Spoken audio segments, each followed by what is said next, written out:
The Panzerkampfwagen IV, commonly known as the Panzer IV, is a German medium tank developed in the late 1930s and used extensively during the Second World War. The Panzer IV was the most numerous German tank and the second most numerous German fully tracked armored fighting vehicle of the Second World War. 8,553 Panzer IVs of all versions were built during World War II, only exceeded by the Stug III assault gun with 10,086 vehicles. Its chassis was also used as the base for many other fighting vehicles, including the Sturmgeschütz IV assault gun, the Jagdpanzer IV self-propelled anti-tank gun, the Wirbelwind and Ostwind self-propelled anti-aircraft gun, and the Brummbär self-propelled gun. The Panzer IV saw service in all combat theaters involving Germany and was the only German tank to remain in continuous production throughout the war.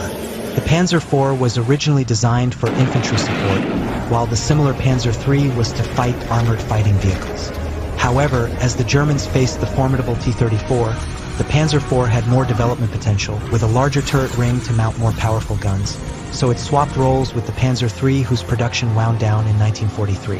The Panzer IV received various upgrades and design modifications intended to counter new threats, extending its service life. Generally, these involved increasing the armor protection or upgrading the weapons, although during the last months of the war, with Germany's pressing need for rapid replacement of losses, design changes also included simplifications to speed up the manufacturing process. The Panzer IV was the only German tank to remain in both production and combat throughout World War II, and measured over the entire war, it comprised 30% of the Wehrmacht's total tank strength. Although in service by early 1939, in time for the occupation of Czechoslovakia, at the start of the war, the majority of German armor was made up of obsolete Panzer Is and Panzer IIs. In keeping with the wartime German design expediencies of mounting an existing anti-tank gun on a convenient chassis to give mobility, several tank destroyers and infantry support guns were built around the Panzer IV hull. Both the Jagdpanzer IV, initially armed with the 75mm L48 tank gun, and the Krupp-manufactured Sturmgeschütz IV, which was the casemate of the Sturmgeschütz III mounted on the body of the Panzer IV, proved highly effective in defense.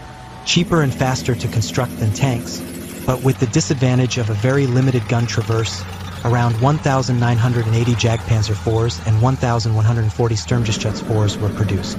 Another tank destroyer, the Panzer IV L70, used the same basic 75mm L70 gun that was mounted on the Panther. Although not a direct modification of the Panzer IV, some of its components, in conjunction with parts from the Panzer III, were utilized to make one of the most widely used self-propelled artillery chassis of the war, the Geschützwagen III of IV. This chassis was the basis of the Hummel, of which 666 were built, and also the 88mm gun-armed Nashorn tank destroyer, with 473 manufactured. To resupply self-propelled howitzers in the field, 150 ammunition carriers were manufactured on the Geschützwagen III chassis. The Panzer IV was partially succeeded by the Panther medium tank, which was introduced to counter the Soviet T-34, although it continued to be a significant component of German armored formations to the end of the war. It was the most widely exported tank in German service, with around 300 sold to Finland, Romania, Spain, and Bulgaria. After the war, Syria procured Panzer IVs from France and Czechoslovakia, which saw combat in the 1967 Six-Day War.